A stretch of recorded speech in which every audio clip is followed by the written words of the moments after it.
The neighborhood watched in shock as the young black boy approached the homeless man every day.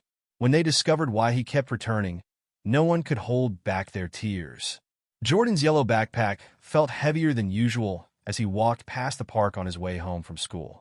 The afternoon sun cast long shadows across the cracked sidewalk, and the sound of cars honking in the distance mixed with the chatter of people hurrying past him. He adjusted his glasses, keeping his eyes fixed on the ground as he always did when walking through this part of Dorchester. "Remember, straight home after school," his mom's words from that morning echoed in his head. Sarah Mitchell worked night shifts at Massachusetts General Hospital, and her tired eyes had met his across their small kitchen table. "No detours, baby. You know how I worry." But something made him stop today. Maybe it was the way the elderly man on the park bench hunched forward, talking to himself, or how everyone walked past him like he was invisible. Jordan had seen him there before, day after day, wearing the same worn olive-green jacket despite the warm weather. Jordan's hand tightened around his backpack strap. His mom would be upset if she knew he'd stopped, but he couldn't shake the feeling in his stomach. The same feeling he got when he thought about his dad, who'd walked out 8 years ago without even saying goodbye. "Just keep walking," Jordan muttered to himself, but his feet wouldn't move. He watched as a woman in a business suit crossed to the other side of the street when she saw the old man, clutching her purse tighter. The man's gray hair stuck out in wild tufts, and his hands trembled as he kept arranging and rearranging something on the bench beside him. Jordan took one step closer, then another. "Excuse me, sir?" His voice came out smaller than he intended. "Are you okay?" The old man looked up, his dark eyes cloudy with confusion. Deep wrinkles carved paths across his weathered face, and a patchy gray beard covered his chin. "The bus! I need to catch the bus to Providence. Martha's waiting for me." Jordan glanced around. There wasn't a bus stop anywhere near this part of the park. "Sir, there's no bus stop here." No, you don't understand." The man's voice shook. "Martha's making pot roast. She always makes pot roast on Thursdays. I can't be late again." A couple walking their dog gave Jordan a suspicious look as they passed. The woman whispered something to her partner, and they both quickened their pace. "My name's Jordan," he said, taking another step closer. "What's yours?" The old man's hands stopped moving, and for a moment, clarity seemed to flash across his face. "Thompson. James Thompson." Then the confusion returned. "But the bus. I need to get home to Martha." Jordan looked at his watch. His mom wouldn't be home for hours, still working her shift at the hospital. He shouldn't stay. He really shouldn't. "But Mr. Thompson's hands were shaking harder now, and something in his voice reminded Jordan of the way his own voice shook when he used to ask his mom why Dad left. "Mind if I sit with you for a bit, Mr. Thompson?" Without waiting for an answer, Jordan sat down on the far end of the bench. His mom would be furious if she knew, but he remembered how it felt when people walked past him at the playground after his dad left, how they pretended not to see him crying. "Tell me about Martha," Jordan said softly. Mr. Thompson's eyes lit up. "My Martha. She makes the best pot roast in Rhode Island. Been married 47 years. His smile faded. "But I can't find the bus. They changed the routes again. They're always changing things." A group of kids from Jordan's school walked by, pointing and snickering. He recognized Tommy Martinez from his math class, who called out, "Hey, Four Eyes." Making friends with the crazy homeless guy. Jordan's cheeks burned, but he kept his eyes on Mr. Thompson, who had started sorting through a pile of crumpled receipts and old newspaper clippings next to him. "I need to organize these, Mr. Thompson muttered. "Martha will want to see them. She keeps all the important papers." His hands trembled so badly that several receipts fell to the ground. Jordan picked them up, noticing how yellow and faded they were. Some dated back to the 1980s. As he handed them back, Mr. Thompson grabbed his wrists suddenly. "You're a good boy," he said, his voice surprisingly clear. "Like my grandson Timothy. He helps me with the papers, too." Then his face clouded over again. "But I need to catch the bus. Martha's waiting." The sun was getting lower, casting an orange glow over the park. Jordan knew he should head home, but Mr. Thompson seemed more agitated now, his movements becoming more frantic as he searched through his pockets. "I lost my wallet," he said, panic rising in his voice. "I can't buy a bus ticket without my wallet. Martha will be worried. She always worries when I'm late." Jordan swallowed hard. "Mr. Thompson, maybe we could— Hey." A sharp voice cut through the air. Jordan turned to see Officer Reynolds, who sometimes visited his school for D.A.R.E. programs, approaching the bench. "Everything okay here?" Jordan's heart started pounding. He knew how this looked. A young black kid sitting with an elderly white man who seemed distressed. His mom had warned him about situations like this, about how quickly people jumped to the wrong conclusions. "Yes, sir," Jordan said quickly, standing up. This young man is helping me find the bus to Providence, Mr. Thompson interrupted, his voice wavering. "Martha's waiting with pot roast. It's Thursday, you see." Officer Reynolds' face softened slightly as he looked at Mr. Thompson, then back at Jordan. "You know this man, son?" Jordan hesitated. "I see him here sometimes. He seemed confused, and I just wanted to make sure he was okay." The officer studied them both for a long moment. Around them, people had stopped to watch, phones discreetly raised to record any potential drama. Jordan felt sweat beading on his forehead. "It's getting late," Officer Reynolds finally said. "You should head home, kid. I'll make sure this gentleman gets some help." Jordan looked at Mr. Thompson, who had gone back to sorting his papers, mumbling about Martha and bus schedules. The thought of leaving him with strangers made Jordan's stomach twist, but he knew he didn't have a choice. "I'll come back tomorrow, Mr. Thompson," he said quietly, though he wasn't sure the old man heard him. As Jordan walked away, his backpack somehow feeling even heavier than before, he heard Mr. Thompson call out behind him, "Timothy?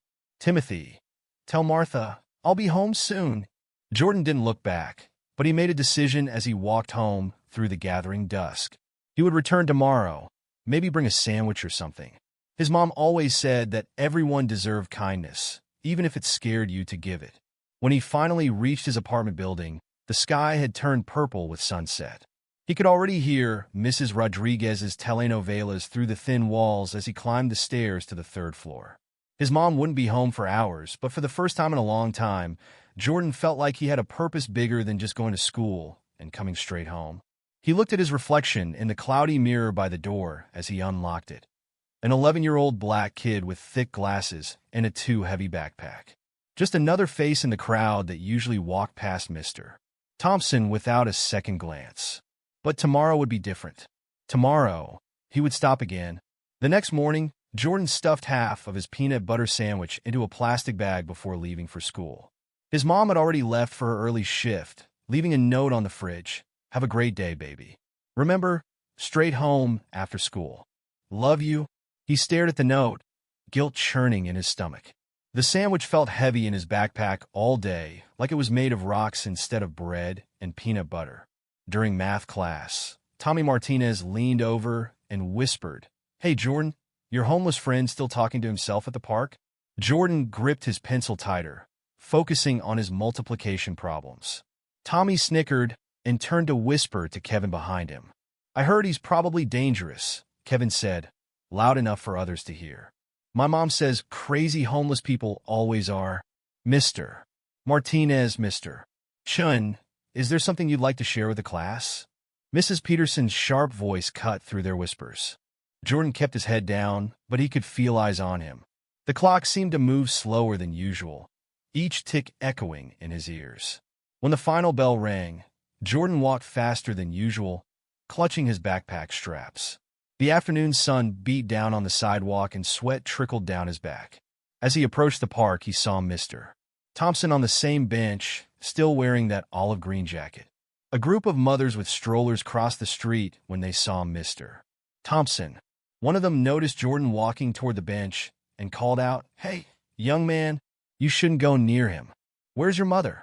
Jordan's feet stopped moving for a moment. His mom's voice echoed in his head again. "The world isn't always kind to little black boys who don't follow the rules." But Mr. Thompson was talking to himself again, his hands moving restlessly over his pile of papers. Jordan took a deep breath and walked forward. "Hi, Mr. Thompson. I brought you something." The old man looked up, his eyes cloudy. "Timothy?" "No, you're not Timothy," It's Jordan, sir. From yesterday? He pulled out the sandwich bag. I thought you might be hungry. Mister. Thompson stared at the sandwich like he'd never seen one before. Then his face cleared slightly. Jordan. Yes. The bus helper. That's right. Jordan sat down, keeping some distance between them. Have you eaten today? Martha makes pot roast on Thursdays, mister. Thompson said. Then his face crumpled. But I can't find the bus. I've been waiting so long. Jordan unwrapped the sandwich and held it out. Mister. Thompson took it with trembling hands. I lived in Providence all my life, he said suddenly, his voice stronger. Big blue house on Oak Street. Martha planted roses in the front yard. Red ones. Jordan pulled out his phone and typed quickly. Oak Street, Providence. He'd never used Google Maps for anything except checking how far away the comic book store was, but now he zoomed in on Providence's streets. There really is an Oak Street, he said, excitement in his voice. Mister. Thompson. Do you remember the house number? But mister. Thompson's moment of clarity had passed. He was staring at the sandwich in his hands like he'd forgotten it was there. The buses used to run on time. Every 15 minutes. You could set your watch by them. A familiar voice made Jordan jump. Well, look who's back. Officer Reynolds stood nearby, hands on his belt. Everything okay here? Yes, sir, Jordan said quickly. I just brought Mr. Thompson some lunch. The officer's eyebrows rose. That's thoughtful of you. But kid, you really shouldn't be hanging around here. Your parents know where you are? Jordan's throat felt dry. My mom's at work. She's a nurse at Mass General. Sarah Mitchell's boy. Officer Reynolds' face changed slightly. I know your mother. She helped my dad in the ER last month. Mister. Thompson suddenly grabbed Jordan's arm. The bus. Is that my bus? No, sir, Jordan said gently. That's just a delivery truck. Officer Reynolds watched this interaction, his expression unreadable. You're being kind, son, but this isn't safe. This man needs professional help. He has family in Providence, Jordan said quickly. On Oak Street. He remembered it clearly just now. And sometimes I remember being a fighter pilot in Korea, Mr. Thompson said, his voice drifting. The sky was so blue up there. Officer Reynolds gave Jordan a pointed look. You see what I mean? You can't believe everything he says. But, Jordan, a sharp voice cut through the air. Mrs. Watson, his next-door neighbor, was standing nearby with her grocery bags. Does your mother know you're here? Jordan's face burned. More people were gathering, watching. Mr. Thompson continued eating his sandwich, oblivious to the attention, but his hands were shaking harder. I'm fine, Mrs. Watson, Jordan said. I'm just... Sarah works so hard to keep you safe, Mrs. Watson said, shaking her head. What would she think about this? Jordan felt the familiar tightness in his chest, the same feeling he got when kids at school talked about their dads coming to career day. But then he looked at Mr. Thompson, who was now trying to organize his papers again, dropping them in the light breeze. My mom says everyone deserves kindness, Jordan said, his voice stronger than he felt. He stood up and started helping Mr. Thompson gather his scattered papers. Such a shame, he heard Mrs. Watson say to Officer Reynolds. That boy's been different since his daddy left. Always trying to fix things that can't be fixed. Jordan's hands shook as he picked up the papers, but he kept working. Mr. Thompson suddenly grabbed his wrist again, his grip surprisingly strong. You're a good boy, he said, his eyes clear for a moment. Like Timothy, he never gave up on me either, even when... His voice trailed off, the clarity fading. Is that the bus to Providence? Not yet, Mr. Thompson. But we'll find it. Jordan sat with him until the sun started to set, ignoring the whispers and stares of passers-by. Officer Reynolds stayed nearby, watching, occasionally talking into his radio. Mrs. Watson had gone home, probably to call Jordan's mom at the hospital. As the sky turned orange, Mr. Thompson started getting more agitated. Martha will be worried. The pot roast will get cold. I need. Jordan pulled out his phone and called his mom's number at the hospital. It rang 4 times before she answered. Baby, is everything okay? Her voice was tired but instantly alert. Mom, I need your help. There's this man, Mr. Thompson. He's confused and alone, and he keeps talking about Providence and someone named Martha, and nobody's helping him. They're just staring and whispering. And Jordan, his mom's voice was firm. Where are you? At the park near home. Officer Reynolds is here too. He heard her long exhale. Stay there. I'm coming. And baby, yes, we're going to have a long talk about this. Jordan hung up and looked at Mr. Thompson, who was humming softly to himself now, the empty sandwich bag crumpled in his lap. My mom's coming, he said. She's a nurse. She helps people all the time. Mr. Thompson nodded, though Jordan wasn't sure he understood. Martha was a nurse during the war. She had the kindest hands. The street lights were flickering on, and the evening crowd was starting to fill the park. Joggers, dog walkers, teenagers with skateboards. They all gave the bench a wide berth. Jordan thought about his dad, about the last time he saw him walking away. He had stood at the window for hours that day, waiting for him to come back, until his mom finally pulled him away, her own eyes red from crying. I won't leave you alone, Mr. Thompson, he whispered. I promise. The old man turned to him, a tear rolling down his weathered cheek. The bus. Will the bus come soon? Soon, Jordan said, his own eyes burning. We'll find your way home soon. The police cruiser's lights painted the darkening park in alternating flashes of red and blue. Jordan stood next to Mr. Thompson's bench, his heart pounding as two officers he didn't recognize approached. Officer Reynolds had called them before leaving his shift. Step away from him, son, the taller officer said, his hand resting on his belt. Jordan's feet felt frozen to the ground. He's not dangerous. He's just confused. Mr.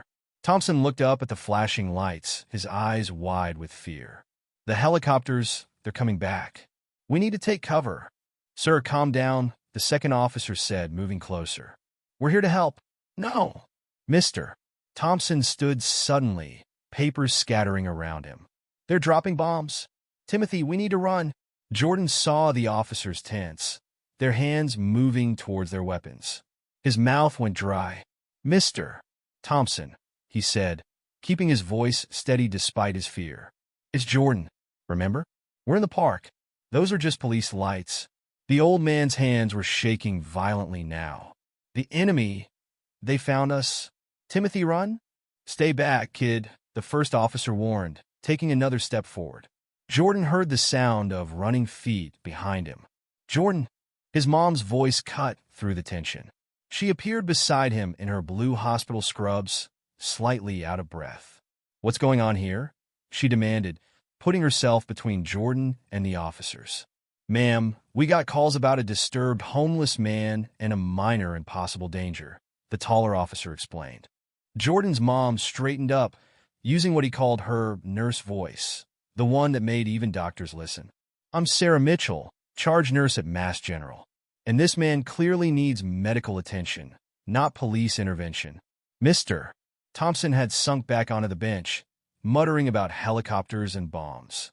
Jordan noticed he was rocking slightly back and forth. Mom, Jordan said quietly. His name is Mr. Thompson. He keeps talking about Providence and someone named Martha.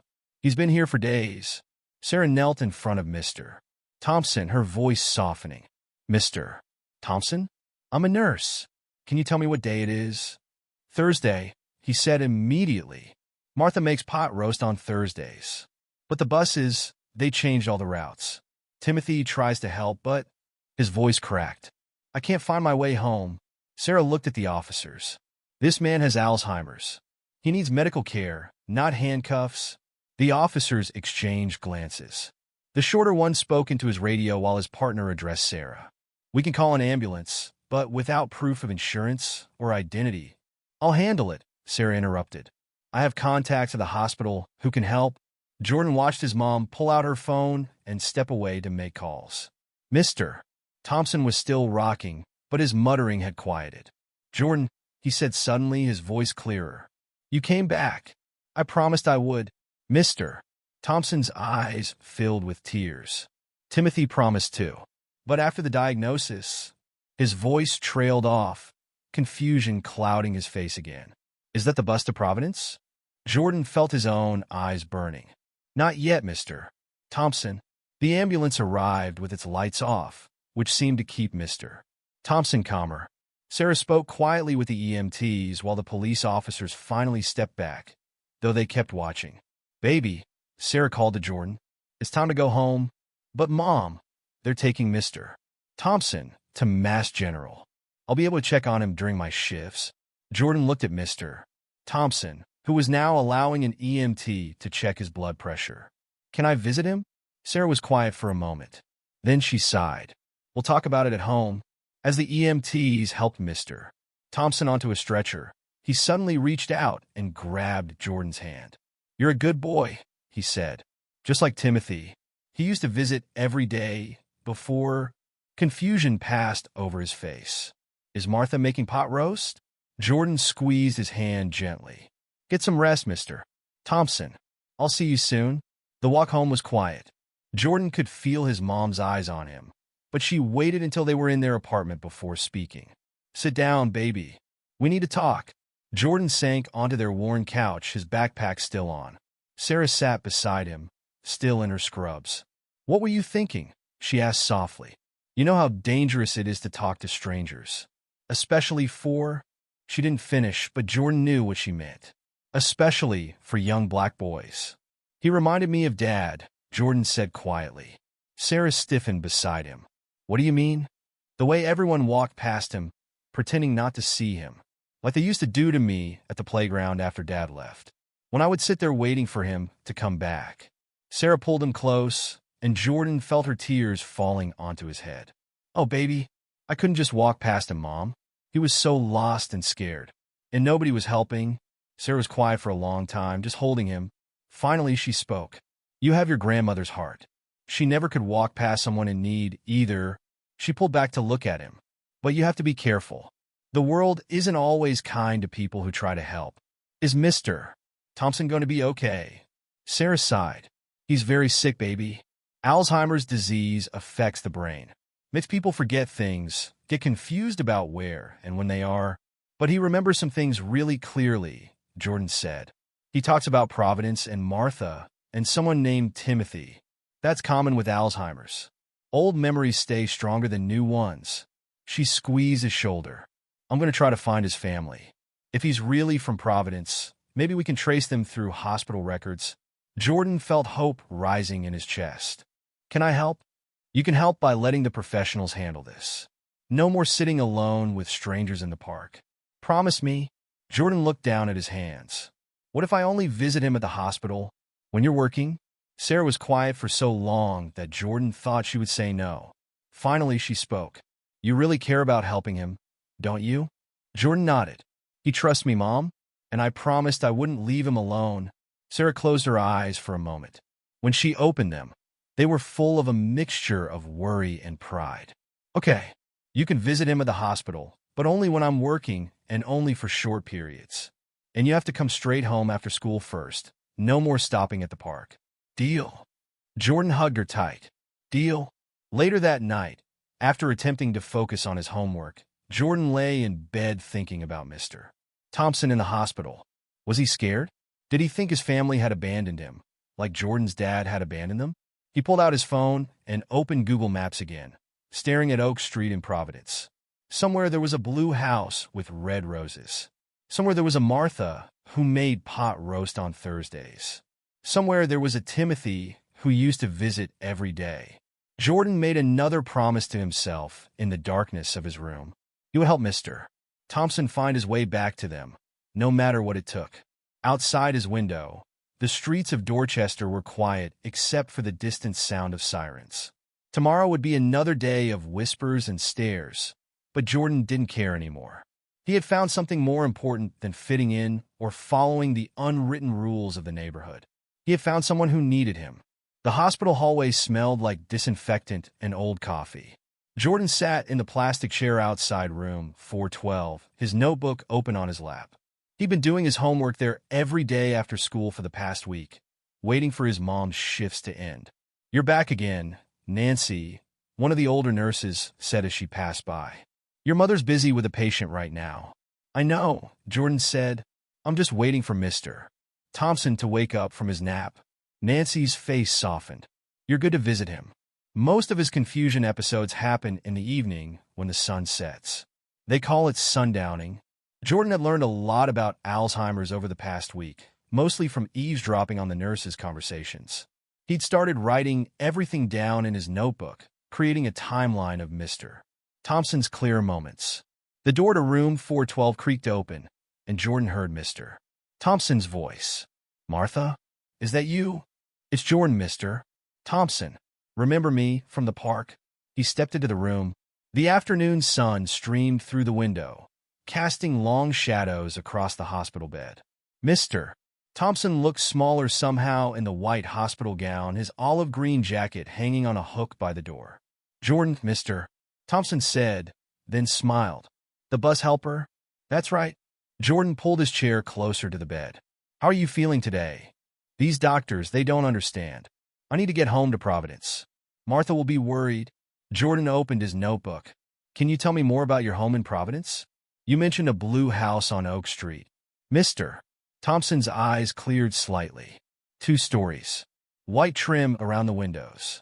Martha's roses in the front yard. She won a Garden Club award in '85 for those roses. He reached for something around his neck that wasn't there. "My tags. Where are my tags?" "Your military tags?" Jordan had noticed Mr. Thompson often reached for them when he got agitated. "Navy. Served on the USS Providence. That's where I met Martha. She was a nurse at the Naval Hospital." His voice grew stronger with the old memory. "She had the kindest hands when she changed my bandages. Told me jokes to make me forget the pain." Jordan wrote everything down quickly. "When did you serve, Mr. Thompson?" But the clarity was already fading. Mr. Thompson's hands started their familiar trembling. "Timothy should be home from school soon. He always helps me with the evening papers." "Mr. Thompson, who is Timothy?" "My grandson. Smart boy like you. Always trying to help." His voice cracked. "But after the diagnosis, it's hard for him to see me like this. Hard for everyone." Jordan's pen moved faster. This was the most information Mr. Thompson had ever shared about his family. A commotion in the hallway made Mr. Thompson jump. "The helicopters! They're coming back!" "No, sir. Just some noisy visitors down the hall." Jordan reached for Mr. Thompson's hand. Something he'd learned helped calm him. "You're safe here." Mr. Thompson gripped his hand tight. "You shouldn't be in a combat zone, Timothy. It's not safe for boys your age." "I'm Jordan, Mr. Thompson. We're in the hospital in Boston." "Boston?" Fear crossed his face. "How did I get so far from home?" "Martha will be frantic. And Timothy, he's waiting for me to help with his homework." Jordan felt the familiar ache in his chest. He knew what it was like to wait for someone who couldn't come home. A metallic glint caught his eye. Something had fallen from Mr. Thompson's jacket pocket when the evening nurse had hung it up. Jordan carefully let go of Mr. Thompson's hand and walked over. Dog tags. Real military dog tags, tarnished with age but still readable. James L. Thompson service number 548-32-1879 USS Providence, blood type O positive. Jordan's hands shook as he read. This was real. This was proof. "Mom," he called out, running to the door. "Mom!" Sarah appeared almost immediately, her face concerned. "What's wrong, baby?" Jordan held out the dog tags. "Look, they're real. He really did serve on the USS Providence. We can trace his family through military records, right?" Sarah took the tags carefully, examining them. "This is definitely something to go on. I'll make some calls." Behind them, Mr. Thompson had started getting agitated again. "The bombs, they're getting closer. We need to take cover." "I got this, Mom," Jordan said, already moving back to Mr. Thompson sighed. "Hey, Mr. Thompson, remember the roses? Tell me about Martha's roses again." Sarah watched from the doorway as her son calmed the elderly veteran, gently bringing him back to happier memories. Her eyes were wet when she finally stepped out to make her calls. The sun was setting when Jordan's mom came back. Mr. Thompson had fallen asleep, but Jordan was still writing in his notebook. "Baby, it's time to go home. Just a few more minutes? In case he wakes up and gets scared." Sarah sat in the chair next to him. "The evening nurse will watch him. We need to talk about what I found out." Jordan's heart beat faster. "Did you find his family?" The military records office is closed for the day, but I did find something in our hospital system. There was a Martha Thompson who worked as a nurse at Rhode Island Hospital in Providence from 1965 to 1990. That has to be her. Jordan's voice rose with excitement. She'll let him sleep, Sarah warned. Yes, it might be. But baby, the record also shows she passed away 3 years ago. Jordan felt like all the air had been sucked out of the room. But he talks about her like she's still waiting for him. With pot roast on Thursdays. That's part of his disease, honey. He's living in his memories. Sarah squeezed his shoulder. But this means he really is from Providence. We might be able to find other family members. Mr. Thompson stirred in his sleep, mumbling something about buses and schedules. Can we keep looking? Jordan asked. Maybe we can find Timothy. The social worker is already working on it. But Jordan, Sarah paused. You need to prepare yourself. Sometimes families stay away for complicated reasons. Jordan thought about his father, about all the unanswered questions he still had. We can't give up on him, Mom. He doesn't deserve to be alone. Sarah pulled him into a tight hug. You're changing his world. You know that? Just by showing up, by listening. Not everyone would do that. They should, Jordan said into her scrubs. Everyone deserves someone who won't give up on them. On the bed, Mr. Thompson opened his eyes. Timothy, is that you? No, sir, Jordan said, wiping his eyes. It's Jordan. But I'm here. I'm not going anywhere. The bus. Mr. Thompson's voice was thick with sleep. Did I miss the bus? Not yet, Jordan said softly. Rest now. We'll try again tomorrow. As they walked home through the darkening streets, Jordan clutched his notebook tight. Tomorrow he would make a new timeline, this time starting with what they knew for sure. James L.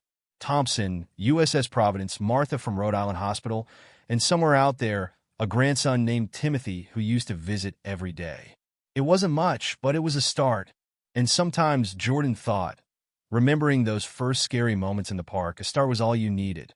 Jordan stood at the hospital gift shop counter, counting out crumpled dollar bills. He'd been saving his allowance for a new comic book, but this seemed more important. Just a notepad and pen? The cashier asked. And that small photo album, please? Jordan pointed to a basic blue album on the shelf behind her. His old notebook was running out of pages, and he needed something better to organize all the information about Mr. Thompson. The total came to $12.53, leaving Jordan with just 2 quarters in his pocket. But as he walked toward the elevator, clutching his purchases, he felt rich with purpose. Hold the elevator! A nurse he didn't recognize rushed in, pushing a wheelchair with an elderly woman. Jordan pressed himself against the wall to make room. Floor 4, the nurse asked. Jordan nodded. As the elevator hummed upward, he heard the elderly woman talking softly. My Harold loved blue. Everything had to be blue, his ties, his coffee mug, even the house. Jordan's head snapped up. The house was blue. The nurse gave him an odd look, but the woman smiled. Oh yes, with white trim.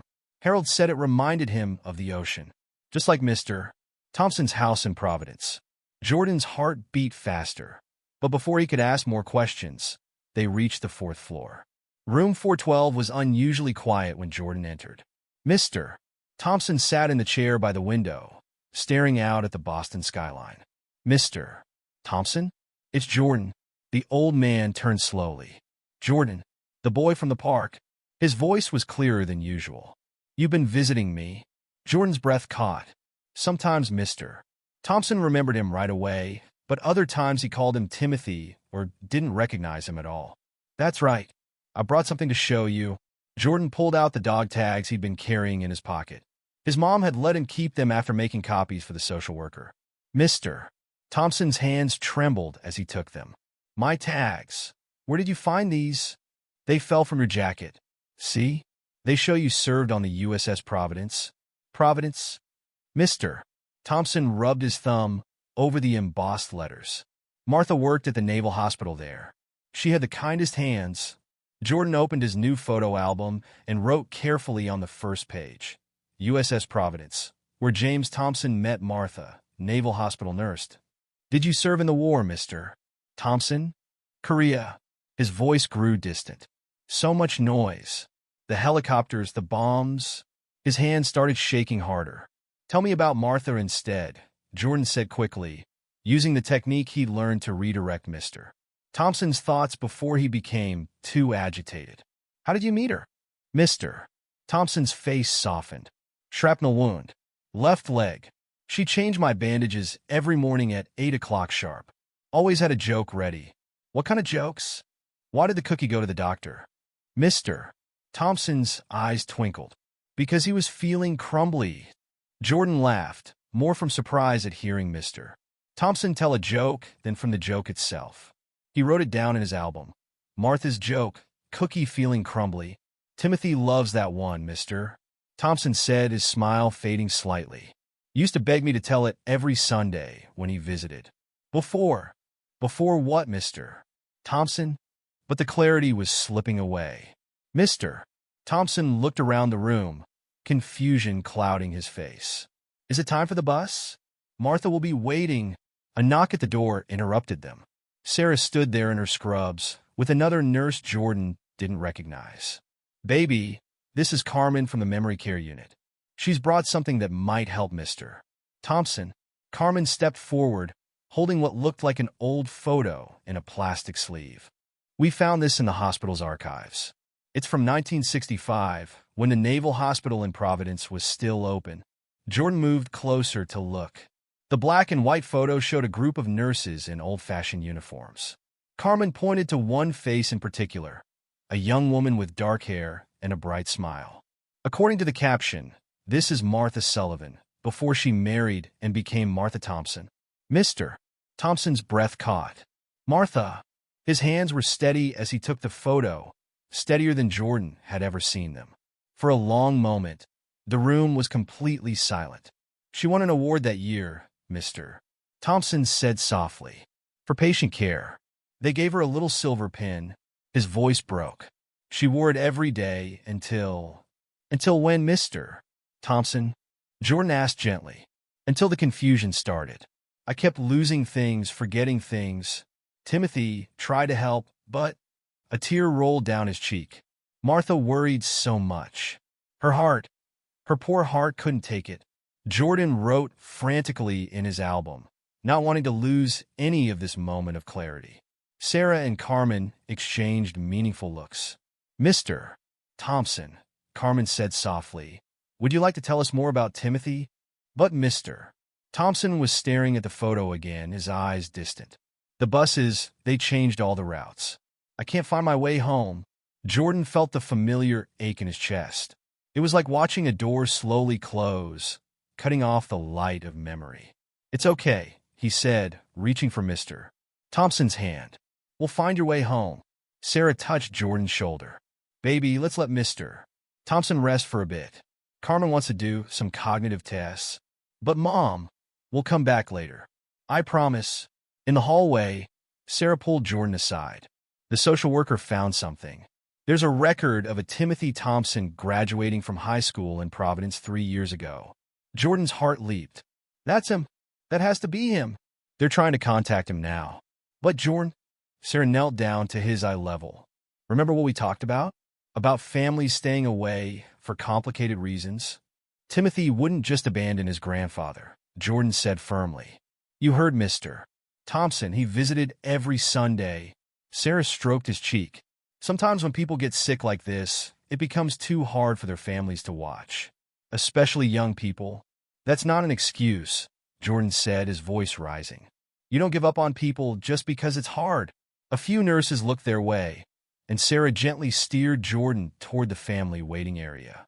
Not everyone is as strong as you, baby. Jordan thought about his father, how he'd walked away when things got hard. But that just made him more determined. Can I come back after the tests? Please? I want to show Mr. Thompson my new album. Maybe looking at the photo will help him remember more. Sarah sighed. 1 hour. Then straight home for homework. Jordan hugged her tight. Thanks, Mom. As he waited in the family area, Jordan opened his album and began organizing everything he knew about Mr. Thompson's life. The military service, the hospital where he met Martha, the blue house with white trim, Timothy's Sunday visits. Somewhere in all these fragments was a path home. Jordan just had to find it. When a social worker walked past with a file labeled Thompson, James L., Jordan caught a glimpse of what looked like a Providence address. His heart beat faster. "We're getting closer, Mr. Thompson," he whispered to himself. "Just hold on a little longer." The hospital corridors felt different at night. Jordan sat in the emergency waiting room, his photo album clutched tight against his chest. The call had come during dinner. Mr. Thompson had experienced a severe confusion episode and had tried to leave the hospital. He kept saying he had to catch the bus. Nancy had told them over the phone. We couldn't calm him down. Sarah had brought Jordan with her, breaking her own rule about evening visits. Now they waited while the doctors evaluated Mr. Thompson's condition. "Baby, maybe you should try to sleep," Sarah said, touching his shoulder. "It's past midnight. I can't." Jordan opened his album for the 100th time, flipping through his careful notes. What if he needed me? What if I could have helped? A doctor in rumpled scrubs approached them. "Nurse Mitchell, can we talk?" Sarah squeezed Jordan's hand. "Stay here, baby. I'll be right back." But Jordan could still hear their conversation. His confusion is getting worse. The sundowning episodes are more severe, and he's becoming physically agitated. "We may need to consider moving him to a locked memory care unit." "No." Jordan stood up, his album falling to the floor. "You can't lock him up. He just wants to go home." "Jordan," Sarah warned, but the doctor held up his hand. "You must be the young man Mr. Thompson keeps mentioning." He crouched down to Jordan's level. "Can you tell me about him? What he's like when you visit?" Jordan took a deep breath, gathering his thoughts like his English teacher had taught him for presentations. He has clear moments, especially in the afternoon. He remembers specific things, like meeting his wife Martha at the Naval Hospital in Providence and his grandson Timothy's Sunday visits. He tells the same joke about a cookie going to the doctor. Jordan picked up his fallen album. "I've been writing everything down." The doctor took the album carefully, flipping through the pages. His eyebrows rose as he read Jordan's detailed notes about Mr. Thompson's memories, behaviors, and clear moments. "This is incredibly thorough. You've basically created a behavioral chart." He looked at Sarah. "How long has he been doing this?" "Since Mr. Thompson was admitted," Sarah said softly. "He visits almost every day." A nurse appeared in the hallway. "Doctor? Mr. Thompson's asking for Timothy again. He's getting agitated." Jordan stepped forward. "Let me talk to him. Please. Sometimes it helps." The doctor and Sarah exchanged looks. Finally, Sarah nodded. 5 minutes, the doctor said. "If he becomes more agitated, you leave immediately." "Understood." Jordan clutched his album. "Understood." Mr. Thompson's room was dark except for a small light above the bed. He was sitting up, trying to pull out his 4. "Need to catch the bus," he muttered. "Timothy's waiting at the school. Can't be late again." "Mr. Thompson?" Jordan approached slowly. "Is Jordan, remember me? From the park?" Mr. Thompson's hands stilled. "Jordan? That's right. Can I show you something?" Jordan pulled out the photo of Martha that Carmen had found. In the week since they discovered it, he'd made a copy to keep in his album. "Look, it's Martha, at the Naval Hospital where you met." Mr. Thompson's trembling fingers touched the photo. "Martha, she always wore her nurse's pin, even after she retired." His voice cracked. "She tried so hard to help when the confusion started. But her heart—" "Tell me about when you first met her," Jordan prompted, using his tried and true technique. "You had a shrapnel wound, right? Left leg." She changed the bandages every morning at 8 sharp. A ghost of a smile crossed his face. "Always had a joke ready." "Why did the cookie go to the doctor?" Jordan asked. "Because he was feeling crumbly." They said it together, and for a moment, the tension left Mr. Thompson's shoulders. But then his face clouded again. "Timothy, he should be home from school. Martha will worry." "Mr. Thompson, I need to ask you something important." Jordan pulled out his album. "You mentioned Timothy visited on Sundays. Was this at your house on Oak Street? The blue one with white trim?" "Every Sunday." Mr. Thompson's voice grew stronger. "He helped me organize the papers. Martha made pot roast. But after his hands started shaking again. "After her heart, I couldn't stay in the house alone. Too many rooms. Too many memories getting mixed up." "What happened then?" "Timothy wanted me to move in with them. But I was scared. Scared of forgetting where I was, who they were. Scared of hurting them like I hurt Martha. Making her worry until her heart gave out. Tears rolled down his weathered cheeks. So I left. Took the bus one day and just left. Jordan wrote frantically, his own vision blurring. Do you remember Timothy's address? Where he wanted you to live? Mr. Thompson's forehead creased with concentration. Garden Street, near the high school. Blue mailbox out front, like our house. Numbers were important. The address numbers? Try to remember, Mr. Thompson. This is important. 114. Mr. Thompson pressed his hands to his temples. Can't remember. The bus has changed all the routes. Can't find my way. His heart rate monitor started beeping faster. Jordan saw the doctor and nurses moving toward the room. It's okay, he said quickly. You remembered so much. Garden Street, near the high school, blue mailbox. That's really good. Timothy. Mr. Thompson grabbed Jordan's hand. Tell Timothy I'm sorry. Tell him his old grandpa got lost. Tell him. The doctor entered with 2 nurses. We need to give him something to calm down. No. Mr. Thompson tried to get out of bed. Need to catch the bus. Timothy's waiting. Jordan, out now, Sarah ordered, pulling him toward the door. But Mom, now, baby. The last thing Jordan saw was Mr. Thompson fighting against the nurses, calling out for Timothy as they administered medication through his fore. In the hallway, Jordan slumped against the wall, clutching his album. Sarah knelt beside him. You did good, baby. That's the most information anyone's gotten from him. Jordan wiped his eyes. He didn't abandon them, Mom. He left because he was scared of hurting them. Like maybe Dad was scared too. Sarah pulled him close, her own tears falling into his hair. Oh, baby, that's not the same thing at all. But we have to find Timothy now. We have to tell him his grandpa didn't mean to get lost. The doctor joined them, holding Jordan's album. Garden Street near the high school. That's actually something we can work with. There's only one high school in that part of Providence. Really? Jordan looked up hopefully. I'll give this information to the social worker first thing in the morning. The doctor handed back the album. You've done an amazing job documenting everything. Not many adults would have been this thorough. Jordan thought about Mr. Thompson's tears, his plea to tell Timothy he was sorry. Will he be okay tonight? The medication will help him sleep, the doctor assured him. And tomorrow we'll start fresh with this new information. As they drove home through the empty streets, Jordan opened his album to a new page. At the top, he wrote, Garden Street, Providence, near the high school, blue mailbox, Timothy's house. We're getting closer, he whispered. Hold on, Mr. Thompson. We're going to get you home. Jordan barely slept that night, his mind racing with the new information about Mr. Thompson. When his mom dropped him at school the next morning, she made him promise not to skip classes to go to the hospital. The social worker needs time to work with this information, she reminded him. Focus on school today. But Jordan couldn't focus. During math, he drew little blue houses in the margins of his notebook. During English, he wrote Garden Street over and over, as if the repetition might somehow help Mr. Thompson find his way home. At lunch, Tommy Martinez approached his table. Hey, Jordan, is it true what they're saying? That old guy from the park is really a war veteran?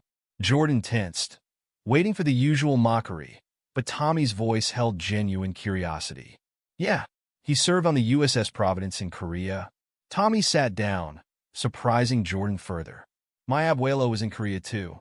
Says a lot of guys came back different. He paused. Is he doing okay? At the hospital? Before Jordan could answer, his phone buzzed. A text from his mom. Come to hospital after school. Important news. The rest of the day crawled by. When the final bell rang, Jordan ran all the way to the hospital, his backpack bouncing against his spine. He found his mom at the nurse's station, talking to Carmen and a woman he didn't recognize. Baby, come here, Sarah called. There's someone you need to meet. The stranger turned around. She was maybe in her early 40s, with graying hair pulled back in a ponytail. Her eyes were red, like she'd been crying. Jordan? Her voice cracked slightly. I'm Rachel Thompson, Timothy's mother. Jordan's heart stopped for a moment. You're Mr. Thompson's, his daughter-in-law. Timothy's my son. She wiped her eyes. The social worker found us through the high school records. We've been looking for James, for Dad, for 3 years. 3 years? Jordan clutched his backpack straps. But he was right here. Rachel nodded. After Martha, my mother-in-law, passed away, Dad started declining rapidly. The Alzheimer's, it was like losing him piece by piece. Timothy took it especially hard. They were so close. He talks about Timothy all the time, Jordan said.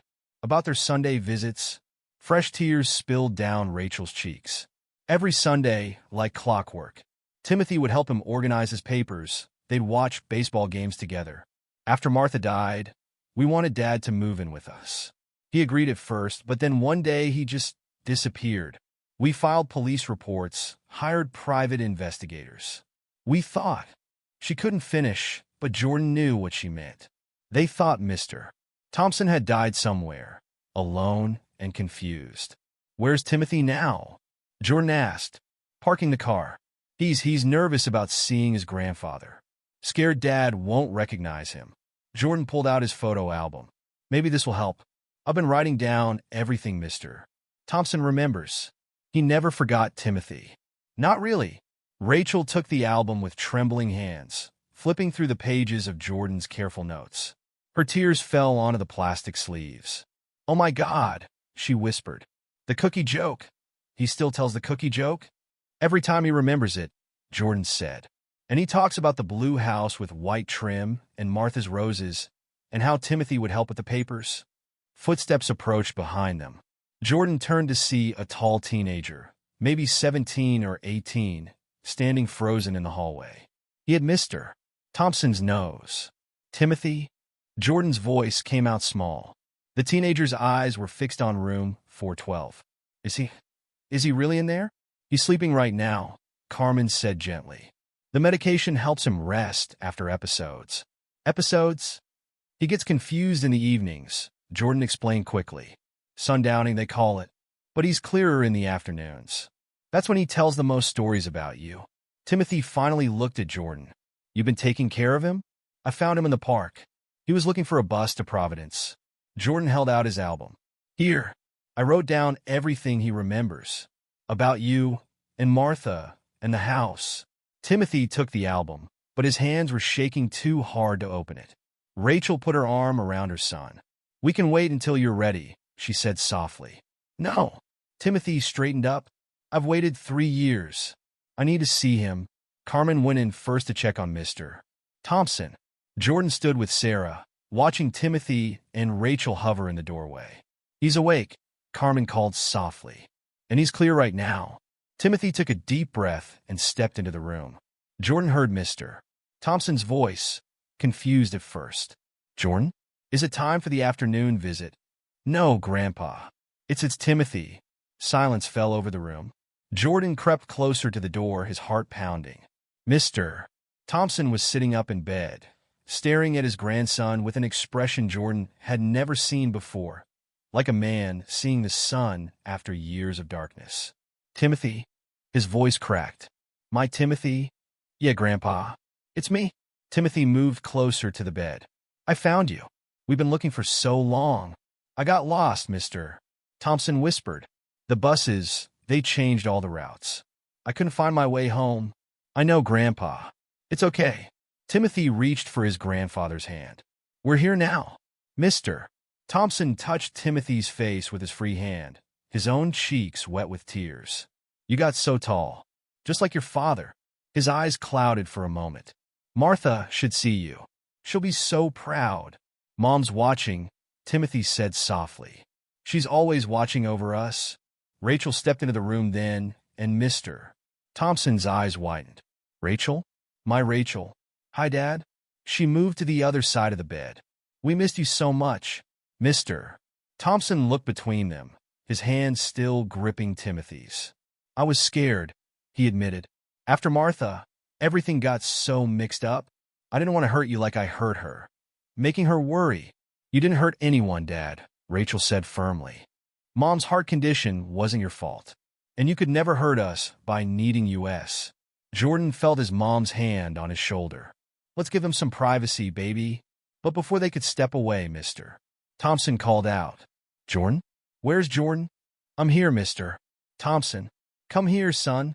Mr. Thompson's voice was clearer than Jordan had ever heard it. "I want you to meet my family. My real family." Jordan approached the bed slowly. Timothy turned to him, tears streaming down his face. "Thank you," Timothy whispered, "for taking care of him when we couldn't find him." "He took care of me too," Jordan said quietly. "Help me understand some things about family." Mr. Thompson reached for Jordan's hand with his free one. So he was holding both boys, his grandson by blood and the young stranger who had refused to walk past him. "My boys," he said softly. "My good boys." Outside the window, the afternoon sun painted the Boston skyline in shades of gold. Somewhere in Providence, a blue house with white trim still stood, waiting. But right here, in room 412, a broken family circle had finally closed, with space for one more member who had helped guide them home. The next few weeks brought changes Jordan never expected. Mr. Thompson stayed in the hospital, while Rachel and Timothy worked with doctors to plan his transfer to a memory care facility near their home in Providence. But it wasn't just any facility. It was connected to the same naval hospital where he had met Martha.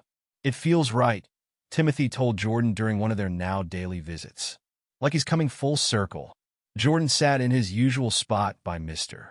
Thompson's bed, watching the old man sleep peacefully. The episodes of confusion still came, especially in the evenings, but they seemed less frightening now that his family was there. "Will you still visit him?" Jordan asked. Timothy nodded. "Every Sunday, just like before. And you can visit too. Mom already talked to your mother about it." The door opened, and Tommy Martinez poked his head in. "Hey, Jordan, can we come in?" Jordan blinked in surprise. Behind Tommy stood Kevin Chin and a few other kids from school, holding handmade cards. "We heard Mr. Thompson was a war veteran," Kevin said, shuffling his feet. "My grandmother's in a memory care home, too. I know it's hard." Mr.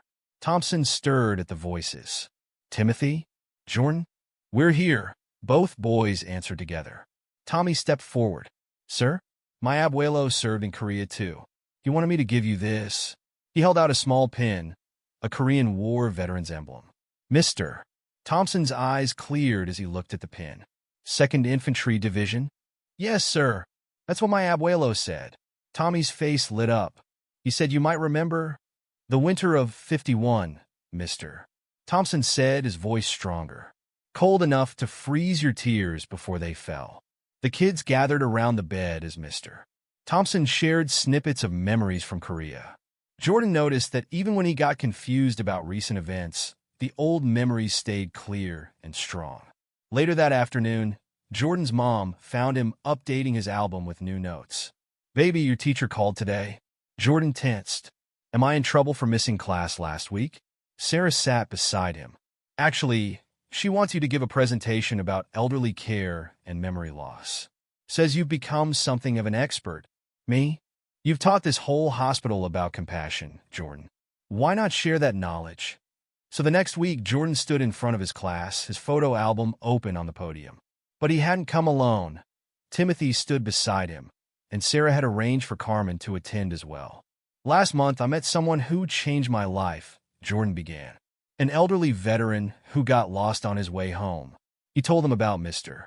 Thompson, about Alzheimer's disease, about how memory works like a library where some books get misplaced but aren't really gone. Timothy shared what it was like to have a grandparent with dementia, and Carmen explained how families and caregivers could help. But the most important thing, Jordan said, looking at his classmates, is not to look away. Everyone deserves to be seen. After the presentation, kids crowded around with questions. Tommy showed everyone a video chat he'd had with his abuelo, who wanted to meet Mr. Thompson. Kevin talked about visiting his grandmother's care home. "Maybe we could start a program," Kevin suggested. "Visit elderly people who don't have family nearby." The idea spread through the school like wildfire.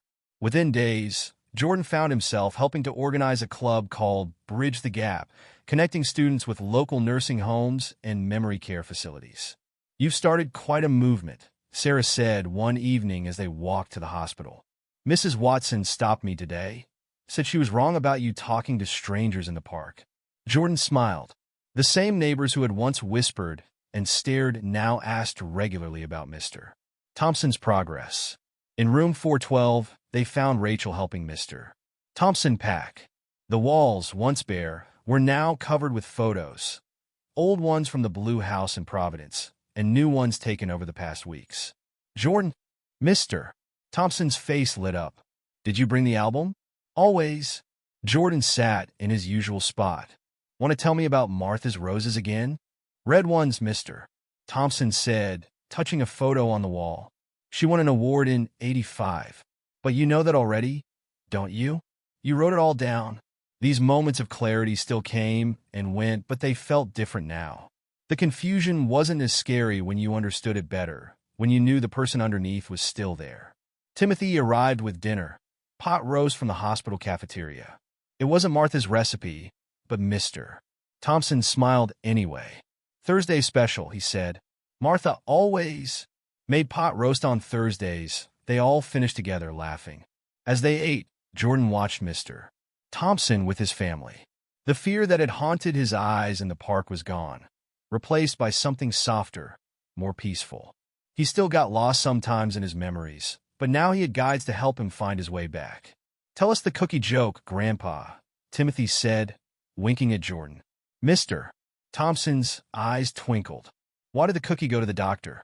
Because he was feeling crumbly, the whole room chorused. Later, as the sun began to set and Mr. Thompson started showing signs of sundowning, Jordan watched Timothy and Rachel work together to keep him calm. They had learned his rhythms just as Jordan had. You'll visit next Sunday? Timothy asked as Jordan prepared to leave. Try and stop me. Outside the hospital, the evening air was warm with early summer. Jordan looked up at the window of room 412, where Mr. Thompson's silhouette moved behind the curtain, surrounded by his family. You did good, baby, Sarah said softly. We all did, Mom. Jordan took her hand. Everyone deserves a way home. As they walked toward the bus stop, Jordan heard familiar voices. Tommy and Kevin were coming out of the hospital gift shop, carrying more cards and small gifts. Hey, Jordan, wait up, Tommy called. We're going to visit my abuelo this weekend. Want to come? He's got more Korea stories to share with Mr. Thompson. Jordan looked at his mom, who nodded. I'll bring my album, he said. We can write down the stories. The streets of Boston stretched out before them, no longer filled with strangers to be avoided, but with people whose stories were waiting to be heard. Jordan touched the new album in his backpack. He'd need it for all the stories yet to come. 6 months had passed since Jordan first saw Mr. Thompson on that park bench. The autumn air was crisp as he waited at the bus stop with his mom, clutching his latest photo album, the third one he'd filled since starting his journey. Ready for your first trip to Providence? Sarah asked, checking their weekend bags. Jordan nodded, watching the street for their bus. He'd made this particular trip every other Sunday for the past few months, but today was different. Today, they were going to see Mr. Thompson's Blue House. There's Timothy, Jordan said, spotting the familiar car pulling up to the curb. Rachel rolled down the window. Change of plans. We thought we'd drive you instead of taking the bus. More time to visit. The drive to Providence took just under an hour. Jordan watched the scenery change through the window, imagining Mr. Thompson making this journey in reverse 3 years ago, confused and afraid. He's having a really good day, Timothy said from the front seat. He remembered it was Sunday before I even got there this morning. The memory care facility appeared ahead, a modern building connected to the old Naval Hospital where Martha had once worked. Jordan had grown familiar with its halls, its nurses, its rhythms. Mr. Thompson sat waiting in the common area, wearing his olive green jacket and the Korean War pin Tommy's grandfather had given him. There are my boys, he said clearly, smiling at Jordan and Timothy. Ready for an adventure, Mr. Thompson? Jordan asked, helping him into his wheelchair. We're going to see Martha's roses, he said. But they won't be blooming now. She always cut them back in October.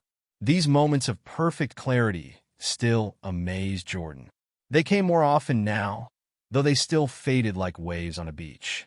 The drive to Oak Street was quiet. Mr.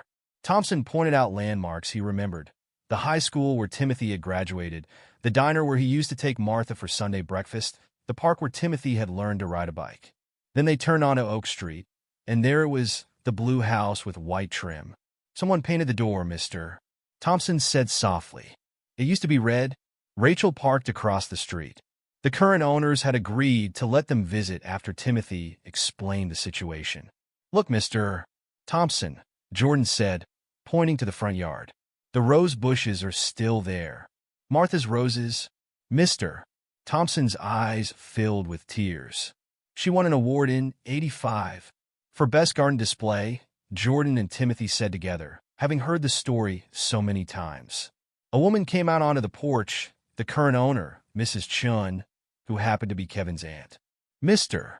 Thompson," she said warmly, "we've been tending Martha's roses. They bloomed beautifully this summer." She helped them navigate the wheelchair up the ramp they'd installed over the front steps.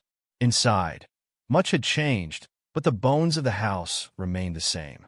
"The papers," Mr. Thompson said, pointing to a corner of the living room.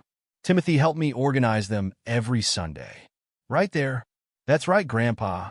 Timothy squeezed his shoulder. "Remember how we'd watch baseball games after?"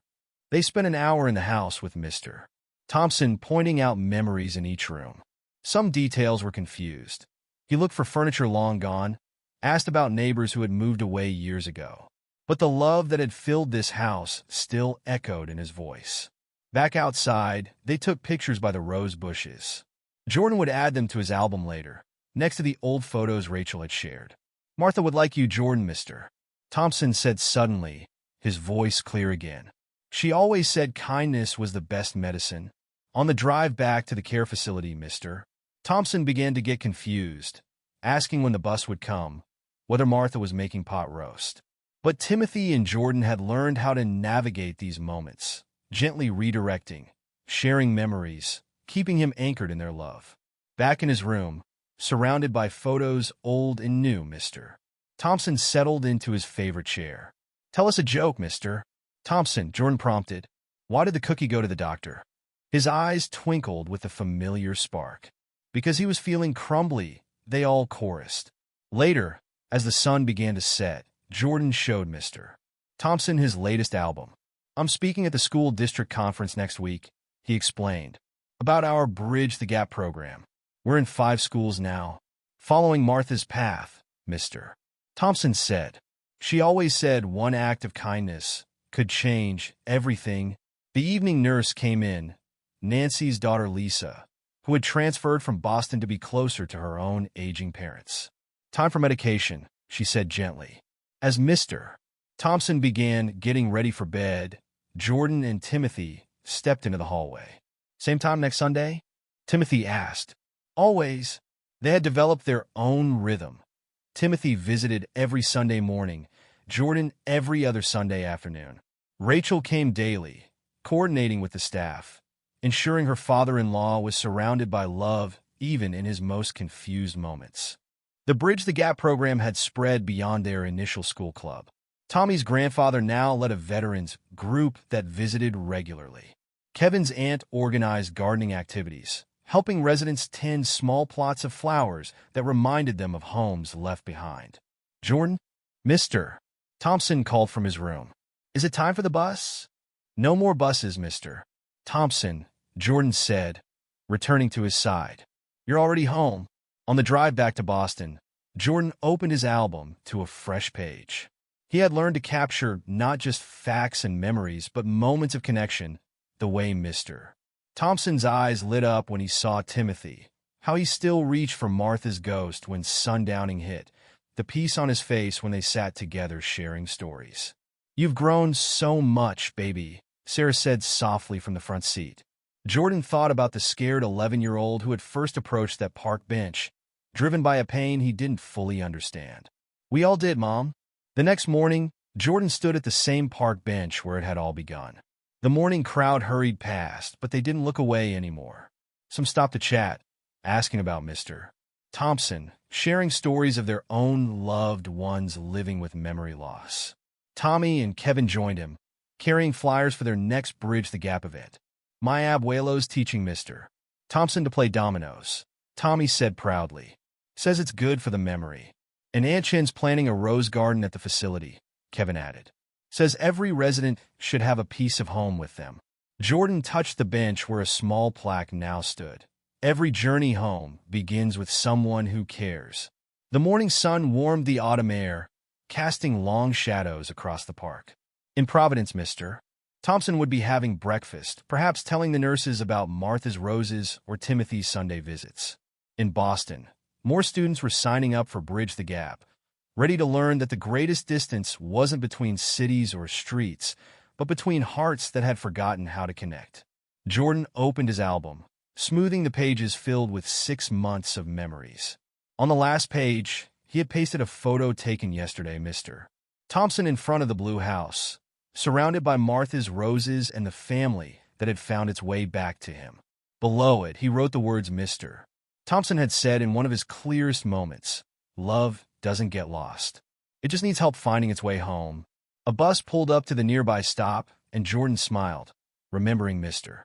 Thompson's confusion about routes and schedules. But some journeys didn't need a map or a timetable. They just needed a heart brave enough to take the first step to reach across the distance between stranger and family, between lost and found. The morning crowd flowed around him, but Jordan didn't feel invisible anymore. He had learned what Mr. Thompson had known all along, that every person carried a story, and every story deserved to be heard, remembered, and cherished. Even when memory faded like autumn leaves, love remained, carried in the hearts of those who refused to look away.